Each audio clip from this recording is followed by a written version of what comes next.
Habang ibinabalot niya sa makapal na tela ang bangkay ng kanyang tiyuhin, patuloy naman ang kanyang pagsambit ng dasal habang tumutulo ang kanyang luha. Lahat ng diwatang pumunta sa lugar na yon ay hindi napigilang mapaiyak dahil sa pagpanaw ng isa sa mga dakilang ermetanyo. Habang inililibot nila ang bangkay ni Pio Carpio sa lupain ng itim na engkanto, patuloy naman ang pagsunod nila mapulon hanggang sa marating nila ang isang napakalaking uka sa lupa. Ginoong Gonzalo, dito na ho tayo dadaan. Sabihan mo na ang mga diwata na tayo ay babalik na sa mundo ng mga tao. Wika ng kuraret. Nang marinig ito ni Gonzalo, tumangulang naman ito at dali-daling nilapitan ang mga diwata. Sa pagpapaalam nila Gonzalo, paisa-isa itong nag-anyong bolang apoy habang lumilipad patungo sa kalangitan. Matapos ang mga pangyayaring yon, biglang bumalik ang kadiliman sa buong paligid. Habang gumagawa ng ritual ang kuraret, panay naman ang pagsipat ni Gonzalo sa kanyang buong paligid. Sa sobrang dilim kasi ng paligid sa lupaing yon, ay halos wala na siyang kakayahan na maaninag ang mga nilalang na umaaligid. Hindi na muna pinansin ni Gonzalo ang kanyang paningin, gawa ng mas importante sa kanyang mabantayan ang bangkay ni Pio Carpio. Matapos maisagawa ng kuraret ang kanyang ritual, agaran din naman silang pumasok sa uka ng lupa. Doon ay muling naglakbay ang wisyo ni Gonzalo sa napakahabang lagusan na konektado sa iba't ibang mga mundo. Sa paglalakbay nila sa kawalang yon, biglang lumapit sa kanya ang kuraret at nagwika ng, Ginoong Gonzalo, sumakay na ho muna kayo sa kariton dahil merong nakaambang panganib sa paligid. Humawak kayo ng mahigpit dahil napakadelikado para sa inyo ang mawala sa lugar na ito. Kasabay ng pagwika ng kuraret ay ang biglaan nitong paghila ng kanyang daladalang kariton.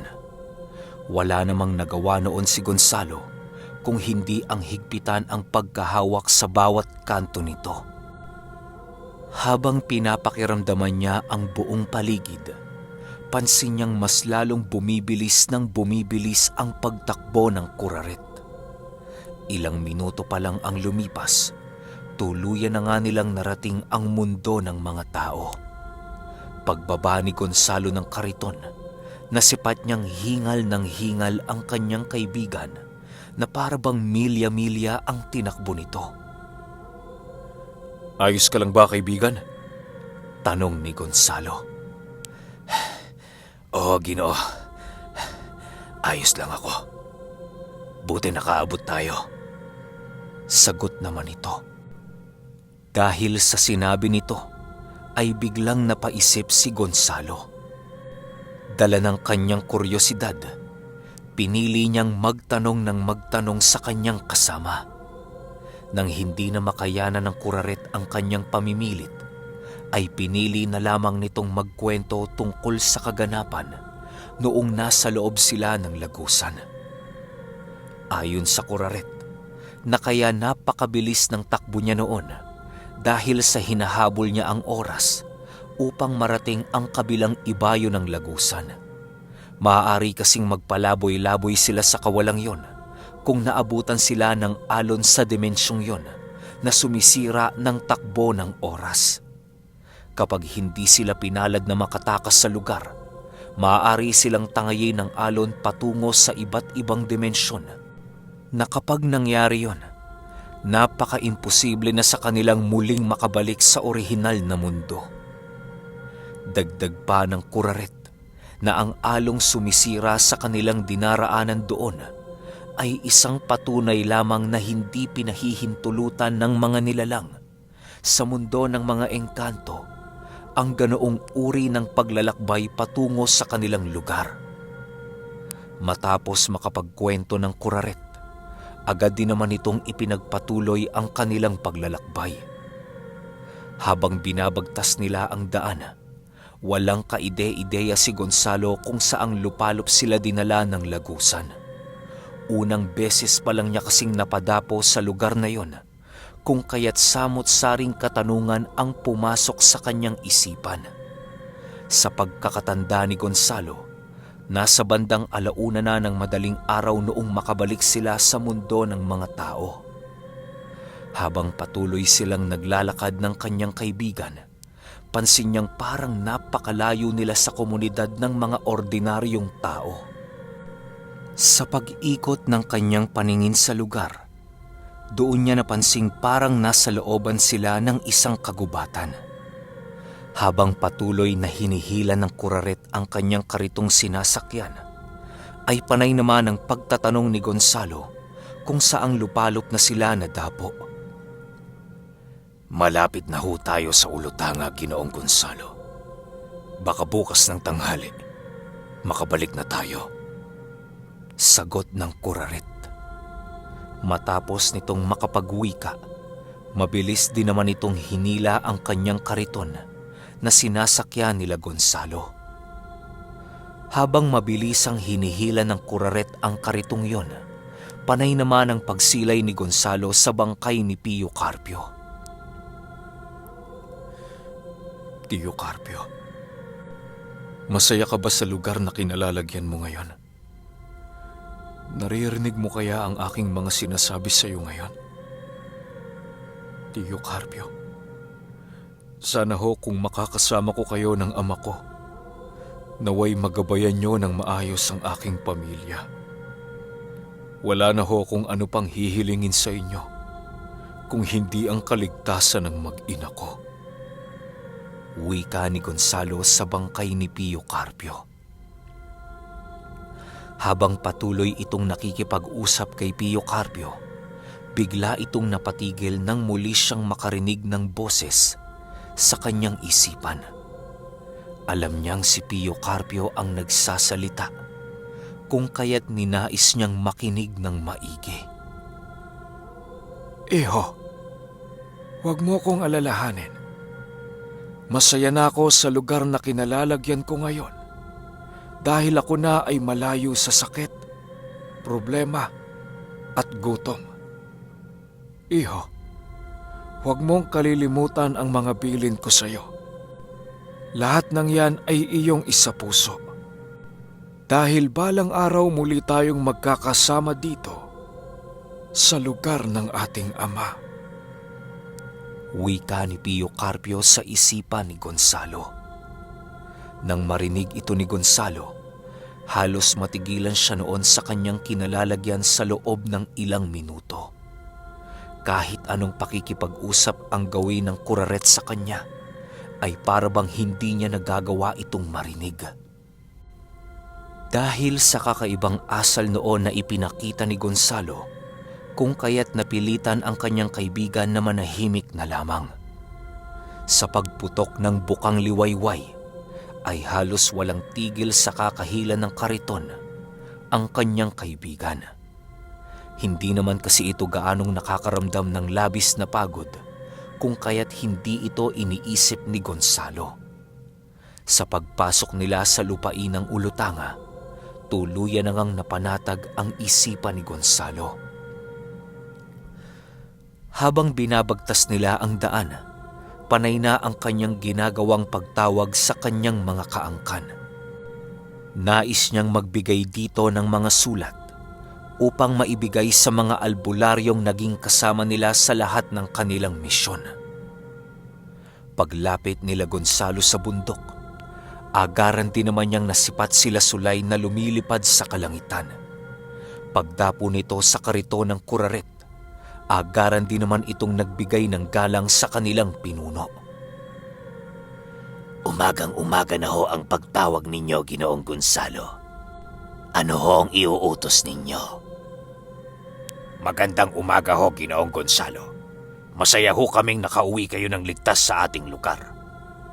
Dagdag naman ni Mirno. Sabi ko sa inyo uuwi kami kahit anong mangyari. Siya nga pala, Sulay at Mirno. Ihanda mo ang iilang bataan natin sa baryo dahil may misyon kayo mamayang gabi. Nandirito na ang bangkay ni Tio Carpio, kung kaya't kailangan ko ang inyong tulong upang maikalat ang impormasyong ito sa samahang aming kinakaaniban. Sagot naman ni Gonzalo.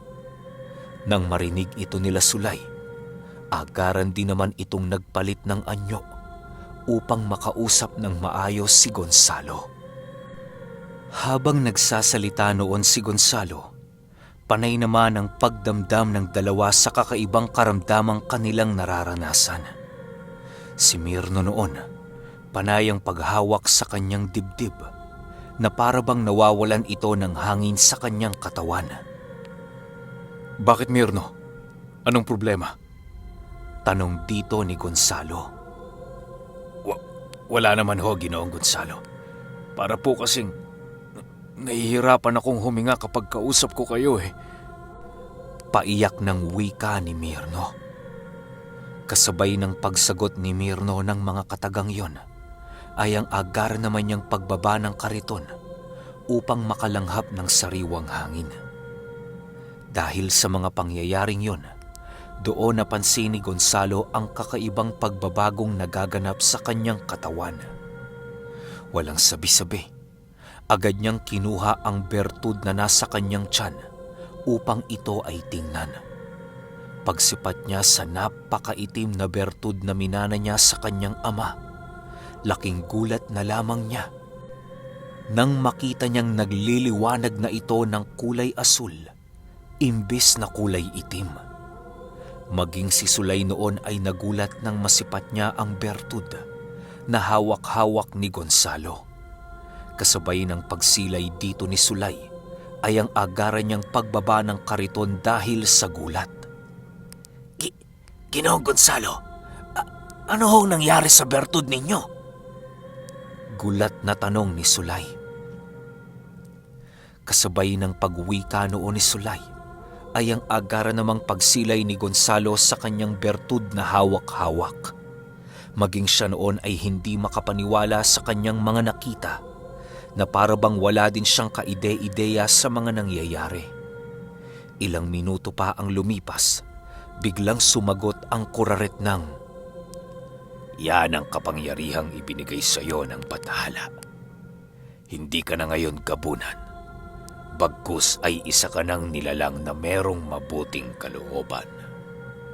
Maaaring merong ka pang dugo ng gabunan, pero hindi na ito kasing lakas noong una mo itong nakuha. Mag-iingat ka, Ginoong Gonzalo, dahil maaaring ang basbas sa iyo ng Diyos ang magbibigay sa iyo ng hindi masukat na digmaan na kahit sa iyong panaginip ay hindi mo aakalaing totoo. babala ng kuraret. Matapos nitong makapagwika, ay ang muli niyang pagtulak ng kanyang kariton. Dahil sa mga nakita noon nila Mirno, ay halos hindi nila mapigilang mapag-usapan ang mga nangyari. Marami sila noong inilahad na haka-haka tungkol sa bertud ng demonyo na hawak-hawak ni Gonzalo. Habang nakikinig si Gonzalo sa mga kuro-kuro ng kanyang mga kaibigan, patuloy lang naman siyang nakatitig sa bertud na kanyang hawak. Ilang minuto pa ang lumipas, pinili niyang muli itong ibalik sa kanyang sistema upang mapag-isipan niya ang kanyang mga susunod na gagawin. Sa pagsapit ng tanghali, nag-iisa na lamang noong naglalakad si Gonzalo. Tuluyan na kasi siyang iniwan ng kuraret dahil sa labis itong masusunog sa liwanag ng araw. Labis-labis naman ang pasasalamat ni Gonzalo sa kanyang kaibigan dahil sa tulong nito upang makuha niya ang bangkay ni Pio Carpio. Habang siya ay naglalakad papalapit sa kanilang tahanan, yakap-yakap niya ang bangkay ni Pio Carpio. Sa bawat paglakad na kanyang ginagawa ay ang pagtulo ng mabagal ng kanyang luha. Nang masipat siya ng kanyang asawa, agaran din naman itong lumapit sa kanya upang tulungan siya sa kanyang dala. Mahal, ito na ang bangkay ni Pio Carpio. Halika, samahan mo ko't isaayos natin ang kanyang lamay. Wika ni Gonzalo sa kanyang asawa. Nang marinig ito ng kanyang asawa, tumangulang naman ito upang ipakita ang kanyang pagsang-ayon. Bago sumapit noon ang hapon, nagawa ng maisaayos ni Gonzalo ang himlayan at lamayan ni Pio Carpio. Habang tinititigan niya ang bangkay ng kanyang tiyuhin, panay naman ang ginawa niyang pagdasal upang magabayan ang kaluluwa nitong naglalakbay. Sa pagsapit ng 6:00, bigla din namang dumating si Nognog na galing trabaho. Gulat na gulat noon ang binatilyo dahil sa nadatnan niya sa kanilang tahanan. Tay, sino yung nakaburol? Gulat na tanong ni Nognog sa kanyang ama. Ang lolo Carpio mo, Nog. Wala na. Pasensya ka na kung natagalan akong makuha ang kanyang bangkay. Sa tamang panahon, anak, sasabihin ko sa iyo kung ano ang aking pinaggagawa sa panahong wala ako rito. Sagot naman ni Gonzalo. Dahil sa sinabi ni Gonzalo, agaran din namang lumapit si Nognog sa kabaong ni Pio Carpio.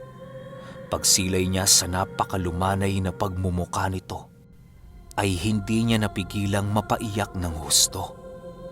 Pilit itong niyayakap ni Nognog pero pinigilan siya ng kanyang ina dahil sa masamang matuluan ng luha ang bangkay sa tuwing ito ay nilalamayan.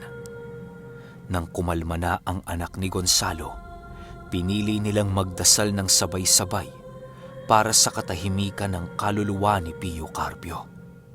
Sa pagsapit ng 7:00 ay halos magningas na ang mga sulok na sinilaban ni Gonzalo papaikot sa kanyang tahanan. Habang siya ay nagbabantay sa paligid, bigla niyang nasipat sila Sulay na merong kasakasamang iilan sa kanilang uri. Sa pagpasok nito sa kanilang tahanan, pinili ng mga itong makilamay sa pagkawala ng ermitanyo. Matapos nilang magbantay sa paligid, agaran din naman nilang isinigawa ang utos ni Gonzalo. Kung saan-saan silang lupain noon naglakbay para lang mahanap ang mga albularyong naging kasama ng ermitanyo sa bawat misyon nito. Habang nag-iisa noon si Gonzalo sa lamayan, panay ang pagpikit ng kanyang mga mata upang hayaang makapaglakbay ang kanyang wisyo.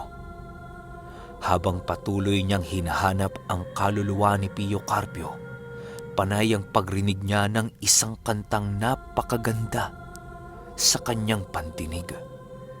Kahit ibang lengguwahe ang gamit nito, ay halos hindi mapigilang mahumaling ni Gonzalo sa kantang yon.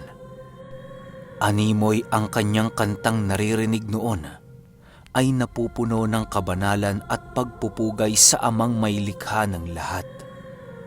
Ilang minuto pa ang lumipas, biglang naantala ang paglalakbay ng wisyo ni Gonzalo nang bigla siyang tapikin ng kanyang anak.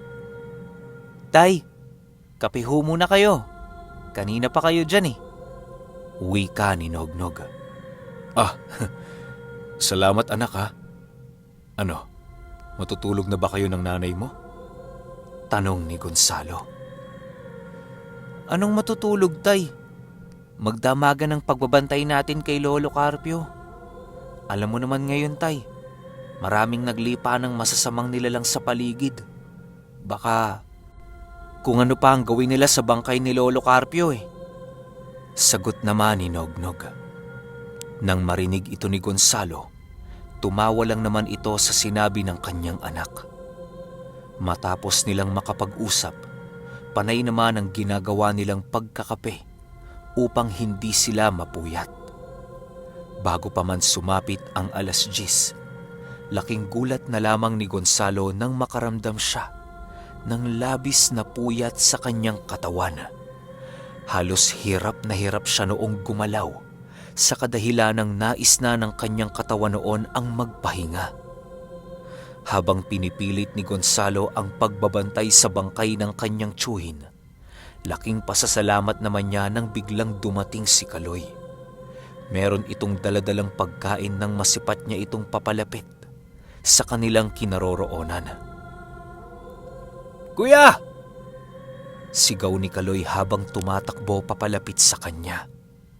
Nang makalapit na ito sa kanyang kinaroroonan, agaran din namang ipinagsabi ni Gonzalo ang masamang balita. Nang marinig ni Kaloy ang sinabi ng kanyang kapatid, ay halos hindi nito magawang makagalaw sa kanyang kinatatayuan. Biglang nanginig noon ang tuhod ni Kaloy na siyang naging sanhi upang bumagsak siya sa lupa. Habang patuloy na inilalahad ni Gonzalo ang totoong nangyari, wala namang nagawa si Kaloy kung hindi ang umiyak ng umiyak dahil sa pagkawala ng kanyang tiyuhin. Halos hindi niya maisip noon kung papaano nagapi ang isang katulad ni Pio Carpio ng mga dyablo. Matapos maikwento ni Gonzalo ang lahat, doon na pinili ni Kaloy na titigan ang bangkay ng kanyang tiyuhin. Tio Carpio, salamat sa lahat. Sa lahat ng tulong mo sa aming magkakapatid. Alam kong hanggang sa sandali ng iyong buhay, kaligtasan pa rin namin ang iyong iniisip. Magpahinga ka na, Tio Carpio, dahil alam kong pagod ka na sa paglalakbay mo sa mundong ito. Naway magkasama na kayo ng iyong mga magulang at ni Itay. Hindi ko kayo makakalimutan, Tio Carpio. Maging ang mga turo niyo sa aming magkapatid.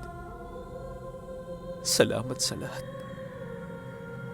Wika ni Kaloy habang nakatitig ito sa kabaong ni Pio Carpio. Nang marinig ni Gonzalo ang sinabi ng kanyang kapatid, ay muli na namang tumulo sa lupa ang kanyang luha. Pasimple lang noong umiiyak si Gonzalo upang hindi ito maramdaman ni Kaloy. Habang nakatingin si Nognog sa kanyang ama, maging siya ay hindi niya napigilang mapaiyak dahil sa mga nangyari. Sa pagsapit ng umaga, pinili nila Gonzalong mamuhay ng normal at payapa. Kahit papaano, unti-unti na nilang natatanggap ang pagkawala sa kanila ni Pio Carpio.